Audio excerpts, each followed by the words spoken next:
I'll in a second. Okie dokie. For all those that are live, all thousands of you out there, just don't know it yet. So we are on today's daf, is really technically daf chaf. We're going to do today's daf today, and I still have to prepare tomorrow's daf, which I have not yet done. But amidst Hashem, with God's help tonight, I will do it. And tonight's a tough daf too. I mean, I've learned it already, but it's got to work out the details. Shniyos. We're going to be discussing shniyos. Abundance. Yes. Yeah. Shniyos, wonderful. That's your abundance, right? A lot of their abundance. Meaning your father's brother's wife is usher. It's an erva. Your father's, right? Eishes achi aviv is an erva. What about Eishes achi imay? Your mother's brother's wife. Zero. It's not in the Torah. To the Rabbanim. What's the difference between my mother's brother's wife and my father's brother's wife? We'll get to it. Because they wanted to make Yevamos a long Masechta. Okay. I love you. Okay. So let's just remind ourselves. We're holding a daf chaf in Yevamos, today's daf. And we had gotten to the bottom of your Testament Bays. We're in the middle of discussing Reb Shimon and the Rabbanim. We'll bring the cases back just so we have them in front of us. In the middle somewhere. We have these two Mishnayos over here. This is the Mishnah Daf Yud Zayin. That's the Mishnah Daf Yud Ches. The Mishnah of when does Levi born? Is Levi born before or after the Yibum? If he's born before the Yibum, everyone is going to tell you that he found Rachel as already an erva to him. And therefore, the halacha is that Chacham and Rosh Shimon both agree that in such a situation, this is an erva. And if Ruvain is to now do Yibum, it doesn't help. The Yibum of Ruvain won't help remove this erva. The erva, Levi found the erva, connected to the erva, practically usher. Doing a Yibum from Ruvain isn't going to fix anything. The place where they argue is what happens if Yibum is performed by Ruvain first, and Levi is born into a world where Ruvain and Rachel are already husband and wife. And the argument can go that we would say, so we went back and forth, we were Bashaya, Rapapa, we came at Rapapa, that really this is their machlekes.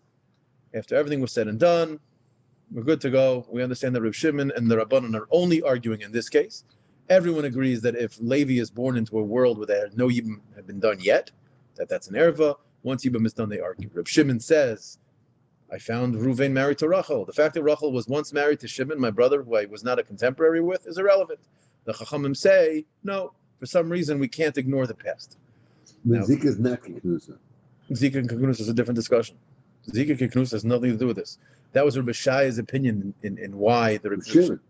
In Reb Shimon. But if we're saying we don't hold it with Reb Shaya. If we don't like Reb Shaya, then there's no Zika Kiknusa. Then Reb Shimon is only saying his svara when when Levi is born after Yibum. So we're saying there is no Zika Kiknusa. In economic, but I'm saying, okay. Who's true. dying first? I'm sorry, Reuben or Shimon. It's not going to help you to look there because that's a different number. Shimon dies. Dying first? Yeah, I don't know what that is. Yeah. It was your fault we did it this way. You're right. Okay, so we could switch back. The other way. So now, remember, Reuven, Shimon are brothers. Shimon is married to Rachel. Shimon dies. Rachel falls to Reuven. Reuven is now a Yavam and she's a Yevama. Before Reuven does Yibum, Levi's born. Everyone's masking. Chachamim and Reb Shimon. This is an Eishes Achshalei Hoyu Ba'olamo. This is Ashba. Nothing to talk about. What happens though before Levi dies if Reuven jumped the gun and did the Yibum? Got the Yibum in before the deadline. Did Yibum? Did Yibum. Yibum mamish. Forget Zika. We're not talking about that stuff anymore. It's mamish and Yibum. Until you have a Yibum, it's nothing. Reb Shimon would say, oh, you did a Yibum. Reuven and Rachel are married. I don't care. The fact that Rachel was once married to Shimon, who's the brother who I never met, and so it's the wife of the guy who I never met, so she's Ma'eshes Achshlo Ba'olomo, says Reb Shimon, no. Once Levi's born and Rachel is already married to Reuven, the language that the Reb Shimon had used before was, he said, when Levi arrived, he found her mutter, meaning what mutter? Meaning she's Reuven's wife. Meaning she's of an Eishes Ach that if Reuven dies, I have a mitzvah Yibum with her. That's a fine situation. The fact that she also happens to still be connected to the first husband, there's no connection. That connection's finished. The moment Reuven took care of it. Says the Gemara. That's the second Mishnah, obviously. That's the second Mishnah. That's Shimon. Yeah. Exactly. That's how you follow. That works. However, it helps you to get there. No, it's fine. First wide line, Yud Tesam and Bays. We're going to knock off Daf Chaf today. Hopefully, we'll do it in record time. And we won't even have an issue of bunching up against the Mishnah. The rabbi can clear his head before Okay, good. Yosef Rav Menashe bar Zvid Kamed Rav Huna of Yosef V'Kamer. These rabbis sat in front of these rabbis and said the following. Yeah.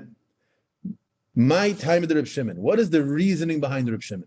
Ask the Gemara. My time of the Reb Shimon. We just got through a whole 2.5 daf of here. What do you mean? Kida Omer Taime. He told us his reasoning. Like Kalman says, it's very obvious. Choylu b'matzah beheter. When Levi was born, Ruvain had already done yibum with Rachel. Rachel is married to Ruvain. It's Ruvain's wife. What's the discussion? He never met her at a point in time where you can call her an Isser. She was not an Eishesach Shaloi Ba'alei Olam, right? Shaloi Ba'alei Olam. Why? Shaloi Ba'alei Eishes Achiv Shaloi Ba'alei. You got me confused now, right? You can't say such a thing. Why? Because since when Levi was born, Rachel has already been done yibum with Ruvain, the Shimon relationship is irrelevant. So says the Gemara, you're right. Elamai time of the Rabbanan. What he meant to ask is, what's the reasoning in the Rabbanan? And I think it's at this point that I would now finally say, you've kept on saying throughout these dafim, I don't get the Rabbanan. I don't get the Rabbanan. It doesn't make any sense. Reuven did Yibum. It's nothing to talk about. Yeah. That's what the Gemara is asking. Elamai time the Rabbanan, and you're vindicated right here because the Gemara says you're right.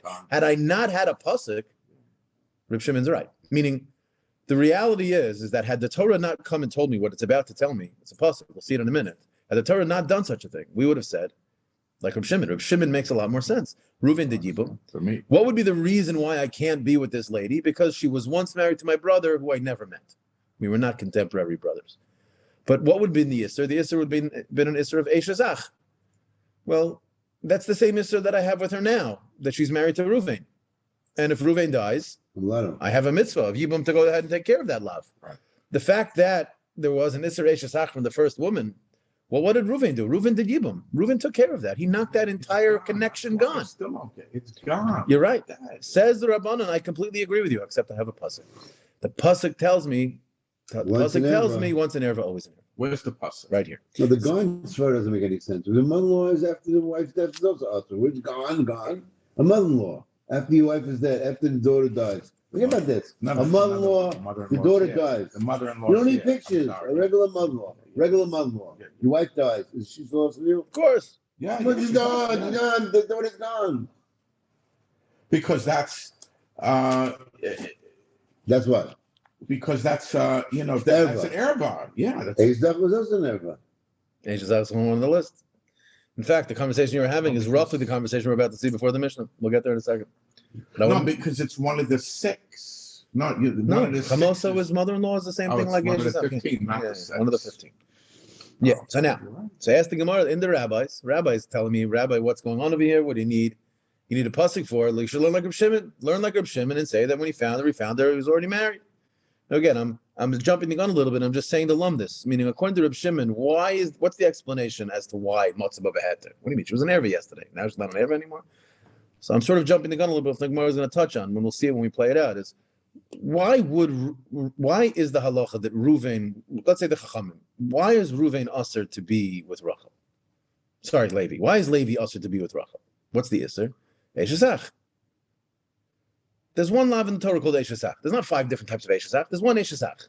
This Eishazach, married to my brother, there's a halacha, special halacha. Yibum is mutter.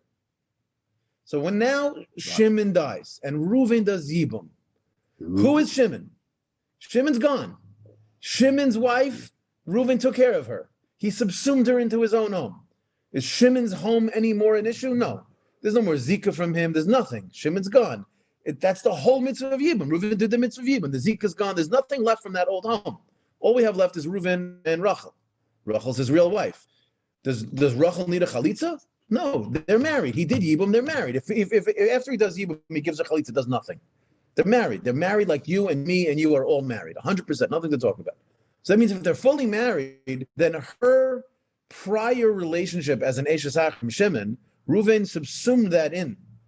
So if now Reuven dies, the Torah is telling me to do Yibum with Reuven's wife, is telling me to do Yibum with Reuven's wife, who happens to have once been Shimon's wife. But Shimon's gone. And now there's a new bond. Not because Shimon's dead. It's not because Shimon's dead. We'll see this. The Gemara is going to clarify. It's not because Shimon's dead. Because like he said, what do you mean? My mother-in-law is only through my wife. And if the wife's no longer here, then I still have a problem with her. So it's not just simply the fact that the reason why she's a problem was because the woman in between is gone. Because that's not true. What we're saying over here is the Isser is the same Isser. It's Eshazach. I'm not allowed to be with my brother's wife. The Torah says that Isser is okay when there's a mitzvah yibum. So why am I also to this woman? Because his yibum I can't do? You're right, but his yibum is no longer available to me. It was done. It's done by Ruvain, and now Ruvain's giving me the wife. Her I could do yibum with because I met Ruvain. That's a little bit just a deeper understanding of what's going on. And Rabbana would say the same thing, except the Rabbanan say I have a pasuk. The Omar Kra. The Torah says the following pasuk. We're back in the Gemara.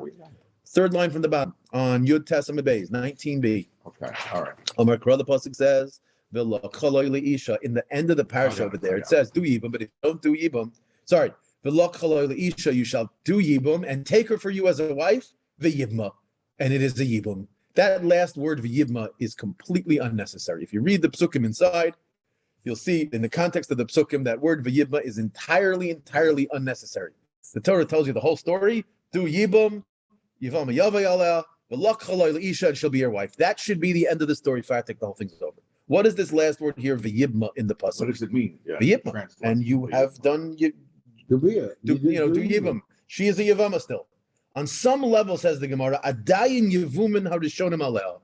It's the Xeris HaKasav that tells me that even after you did yibum, and even after you've made her your wife, in some capacity, she still retains something from the very first brother. Says the Rabbanan, this word yevama, yibma in the pasuk is exactly teaching me that despite the very logical argument of Reb Shimon, I can't ignore this. This is the Torah telling me that that woman who was married to Shimon, my brother who I never met, is still my erva. And I can't get around that.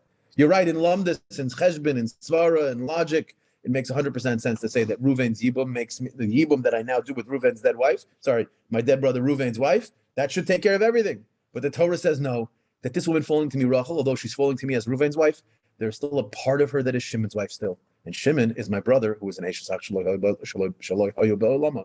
So Reb Shimon doesn't know this pasuk. He knows. No, he doesn't darshan this pasuk. What do you mean? But he knows it. Yeah, he doesn't. He has a different drasha. Different drasha. He has different drasha. Some say litzra, some say yidma, some say laka, whatever. Keeping a cheshbon of how the Tanaim learned the psukim. That right. It would be nice to write a sefer one day to figure out how each one of them. This is Reb Shimon's chumash. This is that would be unbelievable. It's not that he doesn't know about this pasuk. Of course, he knows the pasuk. He knows. He'll obviously have some other explanation for v'yidma. Maybe he learns v'yidma is here to teach me something else. Whatever. Obviously, he does. But the point is so it comes out in the end of the day. What's the machlekes of Reb Shimon and the Chachamim? Only in the Mishnah Daf Yudches, and only because of a pasuk. Reb Shimon says I don't dash in the pasuk, and I go with a lamdus, a svara. And again, even Reb Shimon, it's time that it's still a cheshbon, it's still a deeper cheshbon. So says the Gemara. 1 second. The Gemara is now going to go through the step-by-step process of what we just did outside. Says the Gemara. If what you're saying to me is you have a pasuk v'yibma to tell me that every time you do a yibum, there's still something left over, because that's what we're saying. We're saying that when Reuven did yibum with Shimon's dead wife Rachel, Shimon is still like carried along for the ride enough that Levi is going to be a problem of Eishasach Shlehoy and here the Rashi has a little bit of a different gear, so we'll go with Rashi. Rashi says the following of the words: Ihachi, if this is true, what you've said, Tibai Chalitza. Says Rashi, she should need a Chalitza. Why? Because if you're telling me that there's something still left from the first brother, you can't dance at two weddings. Either the whole first thing is done, or the first thing is still around. You can't be like, I'm going to use it to say that Levi can't be with her. But no Chalitza is required. The Zika's done. That's finished. Which one is it? It says Rashi, she should require a chalitza, meaning in a normal case of yibum, a man does yibum, Reuven and Shimon, regular case, Shimon dies, leaves over Rachel to his brother Reuven, and Reuven does yibum. And let's say now he wants to get rid of her. I want to divorce her. So he gives her a get. So that's the halacha. Does he have to also give her chalitza? No. But if there's still something left from Shimon, why shouldn't he have to also give her a chalitza to take care of whatever little shadow of an echo of Shimon is still there? Ask the Gemara, Allah Matnan. Why does it say in the following Mishnah on Daf Lamed Chesam and Aleph, which we'll get to, Mitzvah Shem in roughly 2 to 3 weeks? Kansa, if a man does yibum, regular, normal, vanilla case of yibum, Reuven Shimon dies, leaves over Rachel to Reuven. Reuven does yibum, harehi ki ishta l'chol davar. They're completely married. If she goes in mizana now, she's chayav misa. She's a regular ish. The Rav Yosef tells us, what does this mean? Milamed, it teaches us, Shemagar Shebeget. Question number 1, that's it? All you need is get, no chalitza? Megarsha beget, and Chiddush umachzira. She's so much a regular wife that just like you and me and the rabbi, if God forbid we divorced our wives, the halacha would be we'd be allowed to take them back as long as they don't go marry someone in between. So to this woman, which is a tremendous Chiddush. Who is she? She's my Eshazach. She was once married to my brother Shimon. The only reason why I was allowed to marry was because the Torah told me before to do Yibum. But that's gone. I already did the Yibum, and now I want to marry her again. Am I allowed to? Says the Mishnah, yes. Well, if you're telling me that there's something left of Shimon here, what right do I have to marry her? I'm no different than Levi in the case of Eshazach Shelo Ba'olama. Levi is usher to be with Shimon's wife. The only heter is that Reuven got married to her. But now Reuven's dying. Who's falling to him? We're saying, says the Chachamim, the Pasuk tells us, there's still a little bit of Shimon left, even after the Yibum. Well, if a little bit of Shimon left, why isn't there a little bit of Shimon left in all Yibums? So how come the halacha would be that if Reuven did Yibum and then divorced her and wanted to remarry her, what right does he have to remarry her? He has no right to remarry her. This is his brother Shimon's wife. He only was allowed to do it the first time because the Torah says when your brother dies, leave you no kids. That first time, that worked. There's no mitzvah Yibum now. There's no mitzvah Yibum to remarry her. The only mitzvah Yibum was the first time. What right do you have to do this now? So not only is it strange that he doesn't require a chalitza if there's an echo of Shimon, it's even mutter to remarry her. She's an erva. She's an Eshazach. What is Eshazach Shelo Ba'olama? It's just Eshazach without a mitzvah. This is an Eshazach without a mitzvah. It's like having kids. It's as if you have a brother who's got kids. No different. Oh wow. There's a lot of Eshazachs. If he has kids, if it's Eshazach Shelo Ba'olama, but it says here you can. So you see clearly. It's right here. It's in the Mishnah. Mishnah Daf Lamed Ches. The Mishnah Lamed Ches says if a man divorces his Yevamos, the one he just did Yibum with, they're married. They're married for 5 years. Guy does Yibum. He's married 5 years. He's got a bunch of kids. They're married. Send them to school. The whole thing. I'm not interested in her anymore. Gives her a get. She's free to go. Before he changes his mind, is he allowed to remarry her? No. No. Yes. You and I and him, we can remarry our divorced wives. Why? Because that's Allah. We're allowed to. Right. But for him, L'chora, you should say, isn't it Shimon's wife? Right. The answer is no. Yibum accomplishes that they're so married that he's even allowed to remarry. Where's the Mishnah? Right here. Where? Lamed Ches Amud Aleph. 17 or 18? No. 38. Lamed Ches, 38a. It's a Mishnah later on. The Mishnah says very clearly that if a man does Yibum, they're married so much so that if your svara, you new bond. That was your svara. Why does it fast forward? What do you mean? It's all Masechta. That's what Gemara does. It's not because the Gemara is not interested in learning a daf a day. The Gemara is interested in you got to know the whole thing. That's actually one of the hard reasons. That's actually one of the hardest. One of the reasons why Yevamos is so hard. It's because it's difficult to really learn the beginning without knowing the end. You got to sort of go through it once and then go through it again. It's so a tough Masechta. If you're learning Ramdas for 3 weeks, you're still going ahead. Yeah. Today's daf actually, to be honest, the daf Chaf is a daf that in yeshiva is a very lumdish daf, and daf Yomi actually goes pretty fast. Not a particularly complicated daf once you get past the Mishnah. But anyway, so says the Gemara. What you were saying, I was like surprised. No, don't be surprised. That's what happened. Hashem is listen. We call it. You can call it whatever you want. I'll call it magic. There's a magic in the Torah. The Torah gets in you and it does things. Either way, it does things whether you like it or not. It just has the ability to do things. So says the Gemara. Which one is it? Say that there's an echo or no echo. Meaning, if you're telling me after Shimon dies and Reuven does Yibum, the reason why the Rabbanan say that the Torah tells us there's still something left of Shimon, then there should always be something left of Shimon.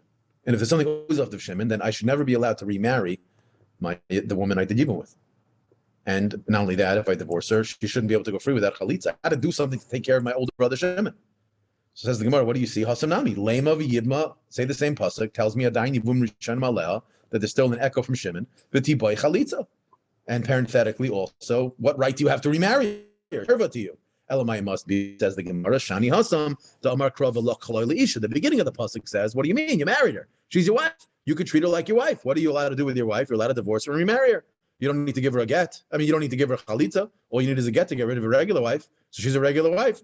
Says the Gemara, 1 second. Again, that's not fair. 1 second. Time out. So say the same thing by Eshazach Shelo Ba'olama by Ashba. When Shimon dies and Reuven does Yibum, well, okay. It's fully his wife. There's no leftovers of Shimon. There's no leftovers of a Shimon. Levi should be allowed to go ahead and do Yibum. Rabbanan. You can't dance at 2 weddings. You got to pick a side. Either there's an echo of Shimon and both are a problem, or there's no echo of Shimon and agreed to Reb Shimon about this whole halacha, and agreed to Reb Kalman about this whole halacha. So says the Gemara, Yihachi no. Yihachi hachanami. Yochi says the Gemara, Hachinami, meaning it's basically just asking the question. Let's go back to Eish Zach Shalaha Ba'alama. The Gemara says no. Hakasab Rachmana v'Yivma. It's literally like the Gemara is going back and forth with the same argument. Says the Gemara, okay, fine. You have two psukim. You have one pasuk of she's your wife l'chol davar, and you have another pasuk saying that she is the Yevama of your previous brother. So there is some echo of the past, and at the same time, another pasuk that says there's nothing from the past. Says the Gemara, Umara Iso. Who told you to pick one pasuk for one and one pasuk for the other? Maybe say Eishasach Shalaho Ba'olamo is the one where the echo is gone, and all regular cases of Yibam are where it's still there. Who told you to say that? Why'd you pick one way over the other? Says the Gemara, because I have to choose. If I'm going to choose between the regular standard case of Yibam, which is the Torah telling us heterim of normally you're not allowed to be with your brother's wife, says the Torah, but here's a special mitzvah, you have a heter. If I'm going to choose which one of those two psukim that goes there, I'll choose the one that's saying a heter. Meaning I'll choose the one that says she's completely like your wife. Whereas if I'm going to choose the pasuk that tells me an isser, meaning that there's still something left over from the previous brother, I'll say that in a case where we're already talking about isser, like the case of Eishasach Shalaha Ba'olama, where she's anyways an erva, really. Meaning, had you met her before she did Yibum, everyone agrees she's an erva. So it's not like we're not discussing already someone who's elsewhere. What I just said is what the Gemara says. Mistaber should shadi hetera v'shadi isura. So therefore, you can marry her. So says the Rabbanim, even although Shimon died and Reuven did Yibum before Levi was born, and Levi walked into the world where Rachel and Reuven are married, doesn't matter. In the end of the day, she is still connected to Shimon. Why? Because the Torah says, again, Xeris HaKasav, that tells me you can't completely remove her from that parsha. Why don't we say that by all parsha of Yibam? Because there's a separate pasuk that tells me that it's not true there. I don't know which one came first, this pasuk or that pasuk. The point is, nothing's really changed. The reason for Shimon and Rabbanan arguing is a pasuk. So give her a chalitza, not set, and then. No, what I mean. Give her, what's chalitza going to help? Because that'll remove the original bond. From who? The original the bond. Chalitza from who? From the first brother. Who should give her Chalitza? Who should give her Chalitza? Oh, to her. Before he does Yibam, give her Chalitza. If Reuven gives her Chalitza, then the Zika's done. Then he can't do Yibam with her. If he gives her Chalitza. No, but only give her Chalitza for the, for the first. What are you going to tell the Say there's a bond. I don't know. Somehow there's two bonds there. No, there's not. There is. Maybe there's two. You said you stopped. No, there's not two. There's one. There's one bond. When Shimon dies, there's one bond. Shimon. Now, Shimon was originally married to Rachel. Shimon dies. Now there's one bond between Rachel and Reuven. Reuven has a choice, Yibum or Chalitza. If he does Chalitza, story's over. Let's walk home. She gets to go free. Chalitza, she's done. If he does Yibum, story's okay. So he's married to her now. Says Rav Shimon, that's it. That's the whole story. End the story. If Reuven dies now, go ahead and let Levi marry her. Why? Because he's coming through Reuven. Says the Rabbanim, but I have a pasuk. Pasuk says when it comes to this specific halacha, she carries with her a little bit of the old. So it's still there. So who's fixing it? So who's going to do the chalitza? Levi. Levi has no zika bound with Rachel from her original husband Shimon. So he's going to come back to life? No. What do you mean? Very simple. No, she's an erva. No, you're not understanding. The point is the Torah tells me that she still has a connection to the old brother. Yeah. So there's no way to get rid of that. She's an erva. Then that's it. Then exactly. You can't be from that. Okay. That's the Rabbanan. That's the sheet of the Rabbanan. Says the Rabbanan, Levi's not allowed to do Yibum with her. Right. Okay. Yeah, that's exactly the point. Rav Shimon says no. There's no erva. There's no pasuk. There's nothing. Once Reuven married her, she's like a new wife. She's like she might as well not have been married to Shimon. We don't care what Rav Shimon says. No, we do right now. Right now, we care very much. Right now, we do. The next line. We got to get out of the Vibisha mentality. We're learning the Gemara, not worried about how we pass it. Oh, now we're going to have. If you thought what we just said right now is strange, we're going to say it outside. So really, what's Rav Shimon's svara? This is really what the rabbi and you were arguing about 2 seconds ago when we were down here. What's Rav Shimon basically saying? Rav Shimon's basically saying as follows. Listen, I agree. If Levi was born before Yibum, you're right, 100%. Who's that woman? She's my erva. She's my Eishasach without a mitzvah. I never met Shimon. Shimon and I were never alive at the same time. Shimon died left over of a woman. Before Reuven could do Yibum, I found her. She was an erva to me. Eishasach, shalai b'makam mitzvah. Eishasach, shalai b'alamo. It's like, it would be like my brother who has kids. Yeah. She's an Eishasach. All of a sudden, since Levi's mother, Levi came to the world a little bit late, and Reuven was able to get a Yibum in. He got the Yibum in, and now all of a sudden, Shalom al Yisrael. So the magic of Reb Shimon's Shita is that since when Levi was born, she was already married to Reuven, that fixes whatever prior erva would have existed, which is very strange. She was an erva, it's just that she wasn't practically an erva. Meaning, if I would have asked, meaning, let's say I would have said to Rachel, before anyone does Yibum, before Levi's born, if I said to her right now, she just lost her husband, there's a brother, Reuven, she's kuka to Reuven, if I would have said to her, are you allowed to marry the brother that's born tomorrow? She would say, no, of course not. It just so happens that Reuven did Yibum, and now Levi's born. But she was an Erva. It's just that there was no practical place for her Erva to be. But she was an Erva. Just you get into Lundus now. Like a floating. This is like the tree falling in the forest. Like, what does it mean she's an Erva? An Erva to what? An Erva is not a thing that exists in the vacuum. An Erva only exists if there's a man to be the Erva with. There's no Levi. Levi doesn't exist. So you can start clearing a shaila already. What is she? Is she an Erva? She's not an Erva to Reuven. Reuven has a mitzvah Yibum. So who's she an Erva to? Levi? Levi doesn't exist yet. So that's the depth of what Rav Shimon's svara is. But Rav Shimon, in theory, is completely maskim that if Levi is born 5 minutes earlier, before the Yibum, this woman is his Erva. It's just that there's no way to practically say he and her have this Erva relationship. But theoretically speaking, he's maskim completely to the idea. We threw out Rav Moshe, the Ziki Kiknusa. We hold, everyone's maskim, that if Levi's born before the Yibum, there's an Erva.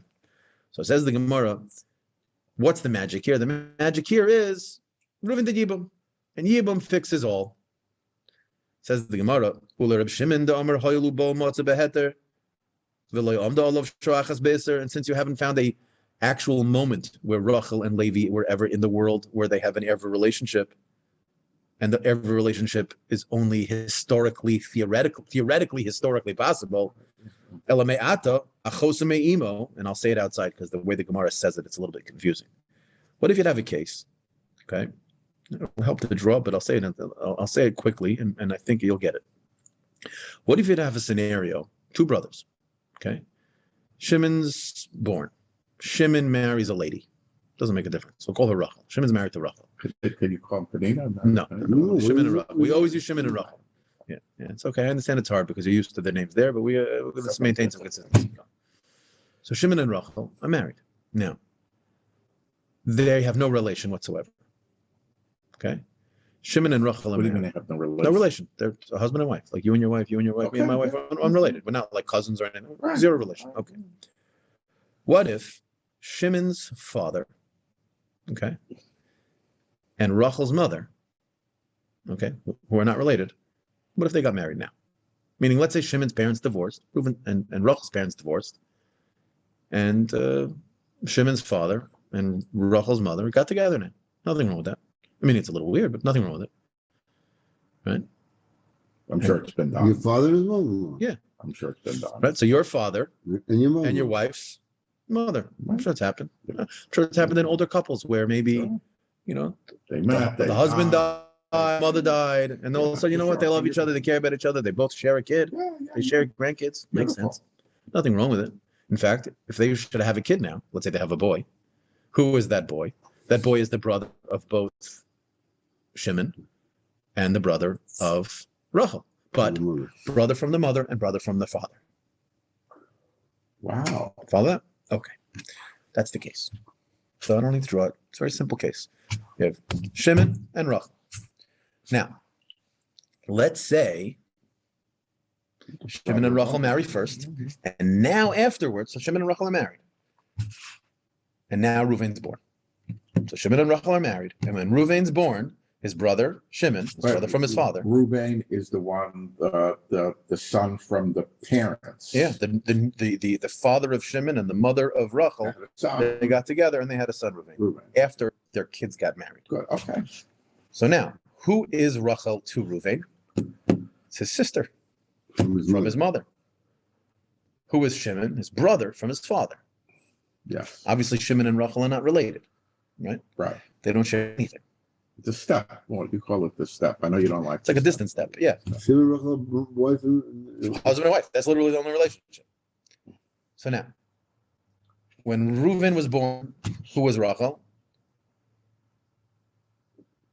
So you would say sister-in-law. Sister from his mother. Well, it was his sister. Sister-in-law. No. Well, I guess also if you call Shimon his brother, his brother's wife would be his sister. but that's really not. Oh, but it's also the brother. Oh, it's the brother and the sister-in-law, and the sister and the brother-in-law. Correct. Yeah. So let's focus on the part that it's good. It's helpful to think. You get the brain pathway working. So now let's say Shimon dies. So Shimon and Reuven are brothers from the father. So Shimon's wives should technically let's forget for Rachel for a moment. Shimon's wives, Shimon and Reuven are brothers from the father. Okay. Shimon and Rachel. Shimon died, so all of his wives fall to Reuven and Yevamos. This is the normal case of Yevamos. So his sister. But the problem is, one of these is his sister. Is Achosah Me'ima, right? Reuven's mother and Rachel's mother are the same lady. The brain lost. Do it again. Shimon and Rachel married. Shimon's father and Rachel's mother then got married later and had another child. Reuven. So Reuven is a brother with Shimon from the father and a brother with Rachel from the mother. Okay, all right. And now all of a sudden, Shimon dies. So he has to take care of the Yibam of his wife, of his brother Shimon's wife, who is Rachel, who happens to be his sister from his mother, not from his father, obviously. If it was his sister from his father, then Shimon could have never married her, because Shimon's his brother from his father too. Right? Oh, so the question is, could Reuven do Yibam with his sister? That's the question. Of course not. Oh, it's crazy. It's insane. But why do we say, this is what the Gemara suggestion is. The Gemara is saying, well, when he was born, she was married to Shimon. So you'll say, so what? Who is married to Shimon? Rachel, his sister. Right, yeah, okay. So, but now he dies. But so when Reuven was born, she was already married. So he can't marry her. She's already married to someone. So is she really his sister? Meaning, you and I would call her our sister. Because like if someone said, who is she? Oh, she's my sister. But let's say I went to go, let's say I tried to make Kedushin in such a woman. Even if she wasn't my sister, I can't marry her. She's already married to another man. She's an Eish Ish. If I made Kesef Kiddush, if you came over and gave Kesef Kiddush to my wife, it doesn't work. She's already married to me. Right. Even if she wants to marry you, it doesn't matter. It doesn't work. So that really means very similar to Levi in the case of Eish Ish with Rachel. Wow. Right? Exactly lost, sister could be lost. Yeah. If Exact could be lost, sister could be lost. Oh. So really that dialogue you guys had before was the Gemara's question. Wow. Says the Gemara, if Reb Shimon has this lumdish, and it is a deep lumdus, he's saying there was once an erva, but where did that erva ever practically play itself out? It never did, because Levi was never born at the same time Shimon was born. So he never met Rachel floating. Rachel was only met after she was already married to Reuven. So what's the issur? The Eishes actually Lama, which never practically played itself out because they never met at a time when she was usher to him that way. What does it mean she's my sister?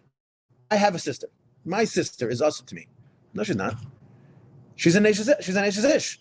She's married to my brother-in-law. No, I think she wasn't married. If she wasn't married, she'd be my sister. Meaning, we say in English, she's my sister, he's my sister, they're my brother. But what does it mean? In halacha, we don't care. In halacha, all that matters is, can you marry her? Well, if she's already married to another man, then no, I can't. Since I can't marry her, the fact that she's my sister is really irrelevant. Now, you might say, are you telling me that if a man is to go then have sex with that woman, he's not over on 2 Averos? Of course he's over on 2 Averos. That's not what I'm saying. She's an erva. She's an Eish Ish, and she's my sister. Of course it's 2 Averos. I'm just trying to flesh out the Gemara's point here. The Gemara is asking, according to Reb Shimon, if getting married to Reuven cleansed the entire history of Rachel in the case of Eish Ish, despite the fact that in the theoretical sense she was once the erva of Levi, well, why don't we say that same mitzvah yibum that says go ahead and do the mitzvah yibum with this erva makes it go away also?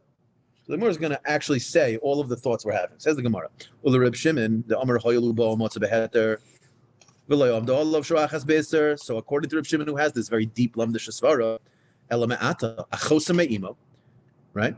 We're talking from the not yet born perspective of Reuven, my sister from my mother, right? Reuven's sister from his mother, Shenasa Achav, that married Shimon, Me'aviv, who is my brother. Again, I'm not born yet, but my brother who is from my father. The Achakach Nolad, and now I'm born. Right? And now I'm myself. I'm born now, right? That's what the Gemara means. Umeis, and now Shimon, my brother, dies. So who's falling to me? Rachel, my sister. Tisyabim, says the Gemara, according to Reb Shimon, Allah should be do yibum. Why? Because Hoyelu ba matzah beheter. What are you talking about? Isra choysel lehechanazol. What do you mean? She's my sister. Where did that avera go? Says the Gemara, exactly what you'd think. What do you mean? Hachanami isra lehechanazol. That erva is also an erva. You're disappearing that erva. Why not disappear this erva? Wow. Says the Gemara. I mean, that was literally your dialogue before. You literally both had this dialogue back and forth. Like this? Yeah, you were like, "What do you mean? It's Eishes Ach." You're like, "What are you talking about? If my mother-in-law just because my wife dies?" You were like, "Yeah, it's going." Well, no, it's not going. You're right. That's what the Gemara's talking about. The Gemara's saying, if I have an erva, the erva's here, right? If you're telling me that Yibum, the mitzvah Yibum with Ruvain is going to knock out the erva with Shimon, let the mitzvah Yibum knock out all the ervas. This is a little bit reminiscent of the Gemara we saw earlier about Eish of Asayder Chelis Sheish by Karas, that maybe we'll let the mitzvah Yibum be Docha Lav Sheish by Karas. It's Docha already, the Eishes Ach. Let it be Docha all these other Lavim. Says the Gemara. 1 second. You can't take this far that far. Hi Isura the Lesle Hetera, Hi Isura the Isle Hetera, which really the language of the Gemara doesn't really help much. The Gemara is just simply saying, you're talking about Eishes Ach. Eishes Ach is a very specific type of erva that has a built-in expiration date, meaning the Torah says there are scenarios where this erva does not apply. Yeah. Meaning, let's say you have a brother who dies and doesn't leave any kids, and all of a sudden this it, right? Whereas the Isser of Achosa Me'imo is forever and ever, and every other erva is forever and ever, except for Achos Yish to believe that. Now Rashi just puts a little bit of, I think, a stronger explanation on what's really happening here in the answer. It's the Rashi right before the Masnisan. You see where it says Isser Achoso Lesle Heter. So it says here, Aval Isser Eishes Ach Isle Heter Kishe Ein Leibana, when there's no sons. Hilkach, therefore, Kishe Meis Rishon Below Banim, when the first one dies without children, Poka Isuro Legabe Sheni, the Isser Eishes Ach goes away. It completely is uprooted for the second brother. And here's the point: V'nisa v'hashlishi mikoach sheni ba. Those words, the last words of Rashi, I think, sum up Reb Shimon's svara. What is it about Eishes Ach Shelehobo Lomo that once Reuven does Yibum and now Levi's born, it works? It's because where is the Ishus that was connected to Shimon? It's like absorbed into Reuven. When Reuven did Yibum with Shimon's wife, his dead brother Shimon's wife Rachel, you're right, there was maybe, like the Rabbanan said, some leftovers of Shimon. But what is Reuven doing? Reuven is being Miyabim Shimon's wife, and all of that sort of gets like mixed into Reuven's new marriage, and now the Hashlishi Levi is Mikayach Sheni Ba. I'm coming to this woman only through Reuven, and therefore, says Reb Shimon, that's when it works. But a regular erva, Yibum can't knock out a regular erva. That erva exists. It precedes it. Okay, says the Mishnah, new Mishnah. Right, but how did we conclude this? So what's? I'm still not. You want me to give you like a quick summary? How did we? We're not going to be. You have to clarify your question. What's your question? So how did we? Is there an answer here? Answer to what question? You want an answer? I don't know what the question is. From Yeah, the Shimon has nothing as a chum only in one case, not like we thought originally. No, Ready? 30 seconds. Ready? Look at this. Reb Shimon and the Chomim had a machlokas. When does Eishes Ach? When does Ashba apply? Okay. Yeah, so we go with the Chachamim. No. That's not what I'm saying. Pay attention. There's a machlokas. They have an argument. If Yibum was done between Reuven and Rachel, when Reuven dies, the Chachamim say she's still an erva to Levi, and the Shimon says no, not an erva. Yes. If Yibum was not done, everyone agrees that's an erva. There was a discussion that maybe Reb Shimon says it even in that case. That it's Rishaya, Zikiknusa. We pushed that off. Yeah. Reb Papa said, "How do we understand it?" Then the Gemara was trying to understand. Okay, let's try to understand the depth of the two opinions. Gemara says like this: Reb Shimon's svara is a svara, which we just clarified was that specifically when you're talking about the Isser of Eishes Ach, which has a built-in heter of when there's no sons, Hashem says go ahead and you can have bia with this erva. Right. That will remove the Yivitz's Yibim can only remove that erva. And therefore, Eishes Ach Shaloi Hoi Ba'olamo is really the same Isser. You can't be Usser. Here, let me say it this way. A woman cannot be Usser to you for the same love twice. She could be your sister and someone else's wife. She could be a mother-in-law and a daughter. You can come up with all these crazy cases. Those are two different Issers. But you can't tell me in one woman, Rachel, there's two Averas. The Eishes Ach from him and the Eishes Ach from him. Can't be. You can't be an Eishes Ach from people. Yeah. Not possible. Right. So either you're an Eishes Ach from Shimon and you're an Erva, or you're an Eishes Ach from Reuven and you're not an Erva. Right. That's from Shimon's Svara. That's the gang. That's the. I get that. That's the Gemara. What are you looking for? You're looking for. So how did we decide? Do we go with? We're not asking Shiloh, but every time we learn a Gemara, I don't know. Open up Shur Rambam, you'll learn it. I have no clue. I don't have time. I wish I had time. Halavai should have time. Anyway. Yeah. How do we pass? We pass in Yesh Zika. We pass in Yesh Zika. and we pass it on to Chachamim. Yeah, we pass We pass it on to Chachamim. Yesh I Zika. started- So does that help you now? Tomorrow's the even case. You're gonna go pass some showers with you. Yeah. And the muktzah. That's chalent. Make sure you use kli shlishi by tea. I don't know what he asked me. Says the Mishnah. Klal amru b'Yevama. We're about to say 3 halachas here. I'm going to move a little fast. Klal amru b'Yevama. The following rule is true in Yevamos. This is true when a brother and 840 just flies. Klal amru b'Yevama. Kol shia iser erva lechalatz lebisya bemes. The halacha is, this is like our first Mishnah that base. If a woman is an erva, there's no chalitza, there's no yibam, there's a hafka, there's no zika. This is very obvious. Okay. Second case. Iser mitzvah, the iser kedusha. Iser mitzvah is talking about an Isser Derabanan. We're not going to specify what they are right now. We'll just say an Isser Derabanan. The Isser Kedusha is an Isser Lav. The Mishnah is going to tell us which one that is. What do you do in those cases? What if you have Reuven and Shimon? Shimon dies. The woman falling to Reuven is also to Reuven as a Lav. The first case was an Erva. Erva was the discussion of the first 20 daf of this Masechta. Erva, Potter, Tzaras, Erva, Potter, Beis Hillel, the whole thing. Fine. Litzrar, the whole discussion. What about if Reuven is usher to the woman Rachel falling to him only as an Isser Lav or an Isser Derabanan? Says the Mishnah, chaletzes v'lo misya bemes. Yibam is aser, but you need to do chalitza. And again, the way we've been explaining this is the zika is still there, so you got to do something. Can't do yibam because either min haTorah it's an iser lav, or min derabanan it's aser. Don't do the yibam. That's the second case. Third case, achosa shehi yevimta. This came up earlier in the Masechta. It's mentioned here. It's not explained here. It's explained on Chavav. I'll just explain it very quickly. Achosa shehi yevimta is a case of Reuven, Shimon, and Levi. Pay attention. Yeah, Reuven, Shimon, and Levi. Reuven and Shimon are married to sisters. Okay, Reuven and Shimon are married to Rachel and Leah. Now, what happens if Reuven and Shimon die? We hold the Yesh Zika. So that means Levi has a Zika with both of them, which means he has a Zika with a lady and her sister, which means if you hold Zika midirabanan, it's like he's married to both of them somewhat. Therefore, the other one is the sister of his wife. Really not his wife, his kuka. This is called achos kukaso. This is the din. We've seen this a couple of times already. Now, what happens if one of those women is an erva to Levi? Well, then there's no zika to that woman. Well, then it comes out that, ironically, by introducing an erva into this relationship, if Leah, let's say, is a erva to Levi, then Rachel is now allowed to do even with him. Because the only reason why Rachel before was a problem was because she was the sister of my skuka. Well, Leah is not skuka to me anymore because she's an erva. So now all of a sudden Rachel is allowed to me. This is called achosa shehi yavinta, the sister that is the Yevama. She can, says the Mishnah. Your sister. Yeah. Meaning not the Levi sister, right? Achosa shehi yavinta. The chosa is meaning Leah and Rachel are sisters, and one of them is the Yevama, the other one's not. Why is the other one not? Because she's an erva. Two Levi. So says the Mishnah, you can do whatever you want there with the non-erva, because there's no longer a problem of achos kukasa. Says the Mishnah Weiler. It said in the above Isser mitzvah, Isser kedusha. Ask Gemara what those things are. Isser mitzvah, shniyos medivrei sofrim. These are relationships that are asur midirabanan. We'll get to this tomorrow. Isser kedusha. What's an Isser kedusha? It's a lav.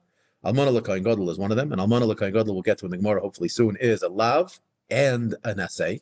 Right? And almana, a kohen gadol is not allowed to marry an almana because the Torah says not to, and it also says to marry a virgin.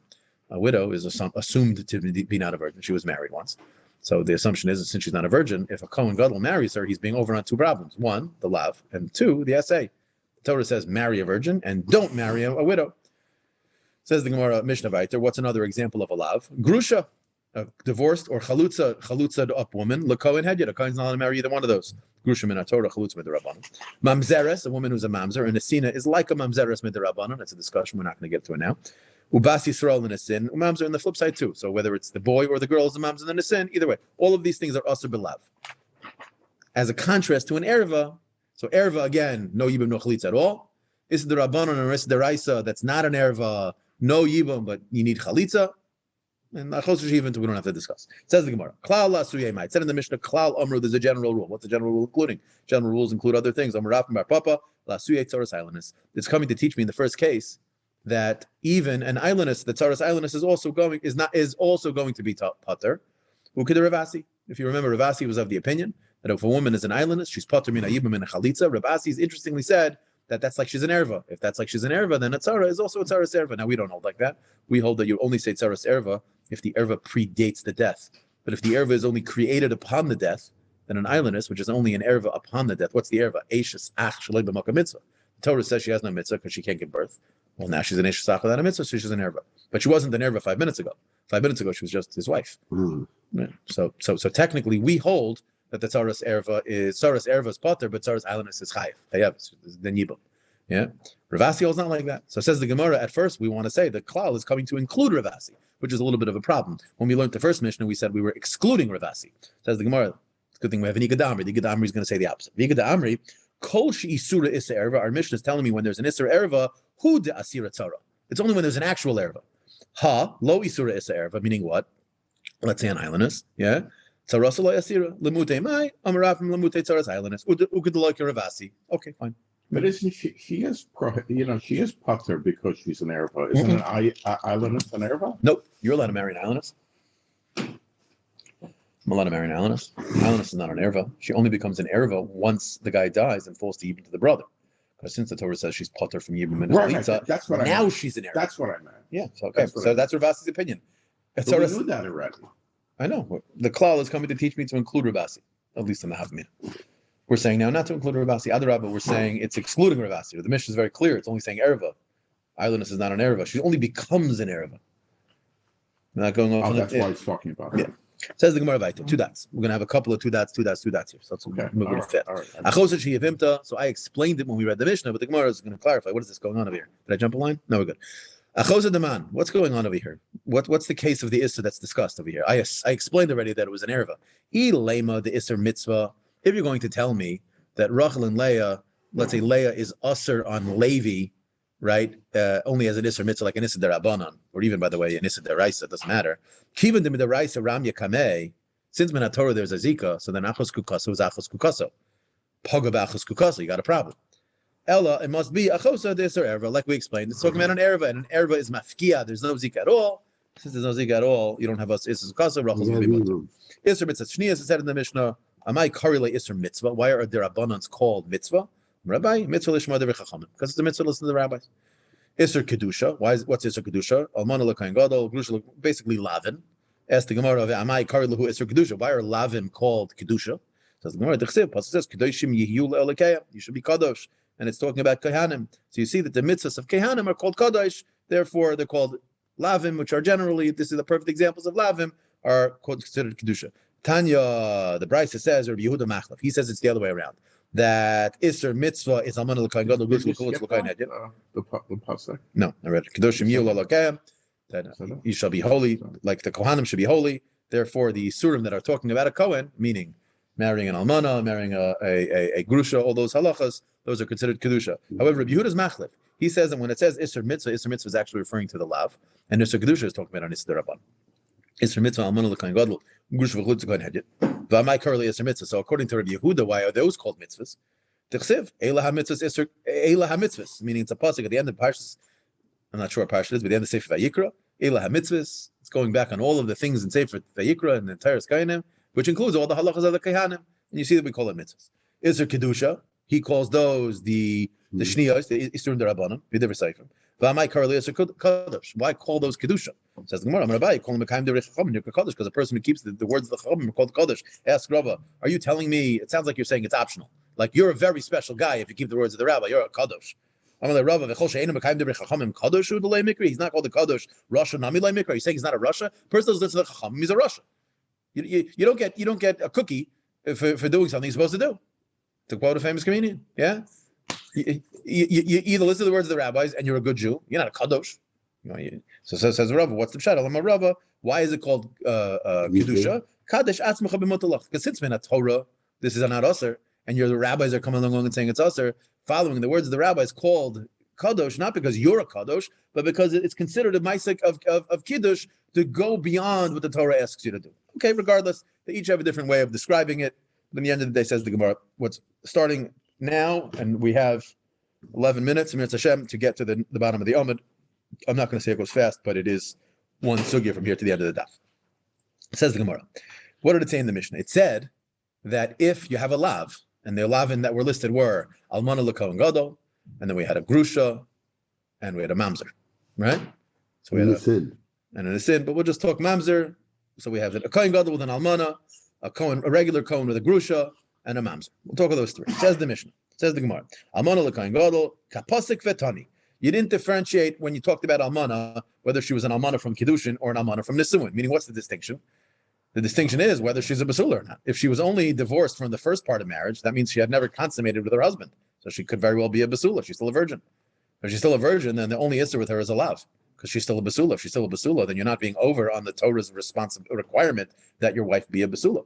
Says the Gemara, kapasik batani v'lo yishnamin and asud v'lo yishnamin ha'erisin. So the Gemara says like this: Bishlama, it makes sense min ha'nesuin to say that there's no mitzvahs yibum, and rather you must do chalitza. Why? Because you have the avera of a nalmana l'kayin gadol is two averas. There's the assay of marrying a basula, and the los assay of not marrying a widow. And by marrying a widow from Nisuin, you're breaking both. And therefore, ve'ein assay, the assay of yibum, cannot be docha los assay v'assay. Can't push off both. Wow. Can only be push of a lav. So it makes tons of sense why you don't do yibum with an almana l'kayin gadol if it's from Nisuin, because now you have two averas by marrying her. You cannot have the mitzvah of yibum pushing that off. However, ela min ha'erisin, where she has not yet been consummated with her first husband, you're right, she's an almana, and that's a lav, but there is no longer a requirement to not marry her because she's not a virgin, because she's very well a virgin. Therefore, there's no problem marrying her except for the lav. If all you have is a lav, what's the lav? I'm sorry. You're not a kohen gadol is not allowed to marry a widow. Oh yeah. Okay. Says the Gemara, lo yisasei greidav. All we have is left is a lav. Yava yasei of yibum v'yitchel lo yisasei. It's a regular classic run-of-the-mill vanilla case of asay dechel lo yisasei. Asay de yibum. Lav of almana l'kayin gadol. So how come you can't do yibum? Asked the Gemara. And by the way, this question is not just simply almana l'kayin. You could have asked this question about grusha l'kayin. You could have asked this question by a mamzer. Let the mitzvah of yibum be docha the lav. It just, I think, wanted to express it in the most emphatic case, the case where it is even an assay. Says the Gemara, I understand why there's no yibum by almana l'kayin gadol. You got two averas, the lav and the assay. But a regular lav, why don't we say that the assay of yibum is docha the lav of whatever the lav is? That's the Gemara's question. Very fundamental question. Answer the Gemara. I have a pasuk. Amar of Gidol, Amar Rav, Amar Kra. Torah says in the parsha of Yibum, after it says you should do Yibum, but then it says if you don't do Yibum, you're going to go do Chalitza. It says that the lady and you are supposed to go up to the gate and do the whole act of Chalitza, which is spitting in the taking off the shoe and you spit on the ground, the whole business. And what does it say? It says also Yevimta Hasha'ara, and the Yevimta, the lady, shall take him up to the gate. Now, if you look in the context of the pasuk, this word Yevimta is completely extra because it says Yevimta like 4 times. We clearly know who we're talking about over here. This word Yevimta, trust me, take it from my word. When you open up the Pesukim, you'll see Yevimta is completely unnecessary in the Pesukim. So this word Yevimta doesn't make sense. She'en Talmud Lemar Yevimta. It doesn't need to be this thing. Not Talmud Lemar Yevimta. So what's it telling me? What is this word Yevimta in the parsha of Chalitza telling me? Yesh Lecha Yevama. It's telling you that there's a Yevama, and here they changed the gears to Acheres. There's another type of Yevama who is still called a Yevama. She'ola Lechalitza, that gets a Chalitza, ve'ein oila Yibam, but she doesn't get a Yibam. Meaning, we've never seen this yet. We have only seen the Torah says no Yibum, and therefore there's no Chalitza. Or the Torah says, yeah, Yibum, in which case then, yeah, Chalitza. We've discussed cases where the rabbi said, don't do Yibum, because reason A, reason B, reason C. So do Chalitza. But we haven't seen where the Torah says no Yibum, but yeah, Chalitza, because we've always assumed Zika means both or none. Right. Okay. Says the Gemara, I have a pasuk to tell me uniquely. Says the Gemara by Lavin, Ve'ezoi, who are we talking about? Zuchai Ve'Lavin. Even from the soon. Even from the even from Harrison, even though you don't have the pasuk is in, I don't know, it's in the parsha of Yibum, the parsha, wherever the parsha of Yibum is, yeah.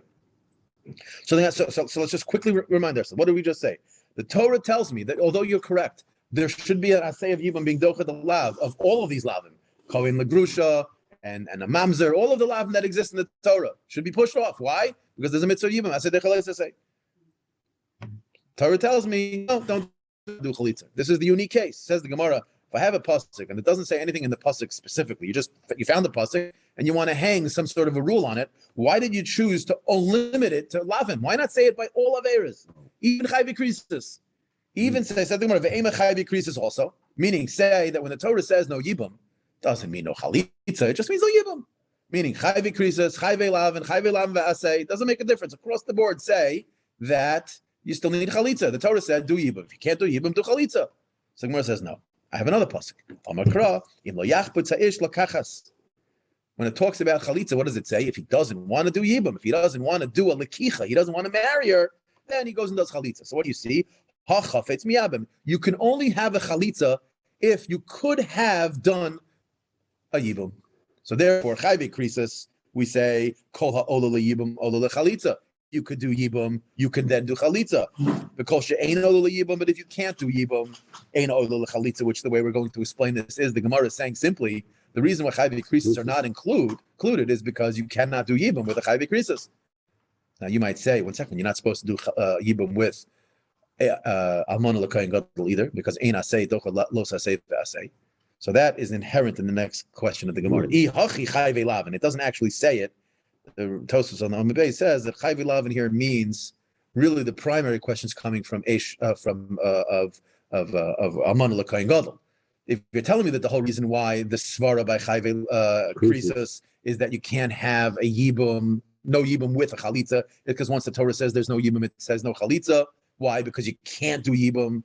Well, you can't do the yibum either with an almana l'kayin gadol, because asay is not docha alav and an asay. Gemara says you're right. However, haravi rachmana yevimta, the pasuk of yevimta covers both the lavin of regular lavin and the lav of almana l'kayin gadol. Says Gemara 1 second. You have, again, same concept that we had before. You have one pasuk telling me that you have some type of woman that is asur b'yibum but has it in chalitza. You have another pasuk that telling me that when you don't have yibum, you don't have chalitza either. Which one goes where? Says the Gemara. I'll explain to you. Umar Isa. Why'd you pick one pasuk for one, pasuk for the other? Says the Gemara. What do you mean? It's mistabra. It makes a lot of sense. Chayve lavin, which will now include all types of chayve lavin, whether it's lavin v'asay or regular chayve lavin, tafsi b'hu kedushin. The halacha is that you're right. An almana l'kayin gadol shouldn't do yibum, but if they do, it works.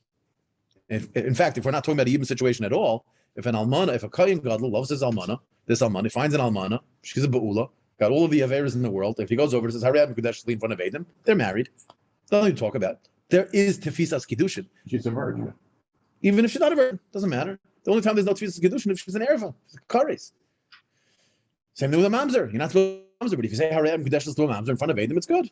So it says the Gemara, if I have to choose which pasuk is going to be going about that there's no yibum, but there is chalitza, meaning there's a zika, I'll only say there's a zika by the woman that you can have kiddushin with. Because what is zika?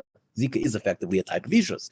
I can only have an ishus with a woman who I can have an ishus with. If I can't make kiddushin with her, then I certainly can't have a zika with her. Says the Gemara, if it's a regular lav, or even if it's a fancy lav, like an almana l'kayin gadol, doesn't matter. That lav isn't going to preclude me from having the ability to make kiddushin to her.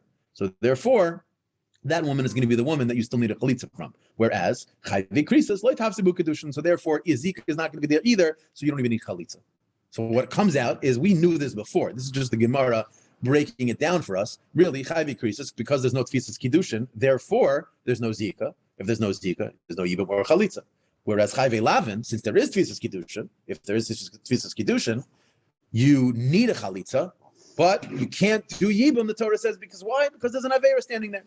What is it? We're going to stop now, but tomorrow we got to go Is this an asay dacha? Tomorrow shnias. It's like tomorrow we can do it now. Is that why? Huh? Or did I just go off completely? 1 second.